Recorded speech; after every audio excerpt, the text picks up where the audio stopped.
দর্শক আসসালামু আলাইকুম। আপনারা জানেন যে গতকালকে আমরা একটি প্রতিবেদন করেছিলাম যে বাবার কবরের পাশে কাঁদছে দুই অবশ শিশু, মা চলে গেছে অন্যত্র।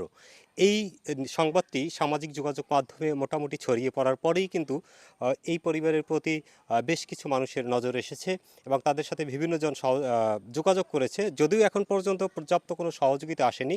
তিনি এর আগে পেয়েছেন কত? ১,০০০? ১,০০০ টাকা পাইছে। ১,০০০ টাকা পেয়েছে এবং আজকে একজন প্রবাসীর মাধ্যমে তিনি ১০,০০০ টাকা পেয়েছে এবং সেই ১০,০০০ টাকা কীভাবে পেল সেটি আমরা সাংবাদিক বায়েজিদ বাপ্পির কাছ থেকে জানবো।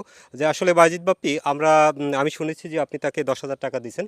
কাকি ১০,০০০ টাকা আপনি পেয়েছেন? হ্যাঁ, কই, পাইছি। কই টাকা দেখি? এই টাকা। এই যে ১০,০০০ টাকা, এই ১০,০০০ টাকা সাংবাদিক বায়েজিদ বাপ্পির মাধ্যমে পেয়েছে। আমরা একটু বাপ্পির কাছ থেকে জানবো যে আসলে এই টাকাটা কে দিল, কোথা থেকে দিল? হ্যাঁ, জি ধন্যবাদ আপনাকে। আসলে আপনারা জানেন আমরা গতকালকে আমি এবং জিয়াউল হক জিয়া এবং এস এম পলাশ আপনি নিজেই আমরা একটি ভিডিও তৈরি করেছিলাম এই অসহায় দুটি ছেলের জন্য। তো আমাদের বরিশালের বাকেরগঞ্জের যে বোয়ালিয়া গ্রামের ফিরোজ ডাকুয়া ভাই রয়েছে, যিনি প্রবাসী পরিষদ অধিকারের সভাপতি লেবানন শাখার, সে এই ভিডিওটা তার চোখে পড়ার পরে সে তাৎক্ষণিক আমাকে ফোন করেছে, ফোন করে বলেছে যে আমি ১০,০০০ টাকা পাঠিয়ে দেব, আমি যাতে তার হাতে টাকাটা পৌঁছে দেই। তো আমি আসলে তার সেই ১০,০০০ টাকা আমাকে বিকাশে পাঠাই দিয়েছে। আমি এই চাচিকে তার হাতে দিয়েছি, এই ছেলে দুটাকে যাতে মানুষ করতে পারে বা প্রাথমিকভাবে যতটুকু দরকার যেন এই ১০,০০০ টাকা দিয়ে ম্যানেজ করে। সে বলছে পরবর্তীতে আরও টাকা পয়সা দিবে। তো আমি মূলত ধন্যবাদ জানাই জিয়াউল হক আকন, এস এম পলাশ, হ্যাঁ, এবং আমিও এই ভিডিওটা করেছিলাম যাতে সমাজের কিছু এরকমের যে মানুষ রয়েছে অসহায়, তাদেরকে আমরা যদি একটু হেল্প করতে পারি আমাদের মাধ্যমে, তাহলে আমরা কৃতজ্ঞ হই। আর এরকমও যদি আশেপাশে যদি কোনো আপনার এলাকায় যদি এরকমের অসহায় মানুষ থেকে থাকে, অবশ্যই আমাদের সাথে যোগাযোগ করবেন। ধন্যবাদ।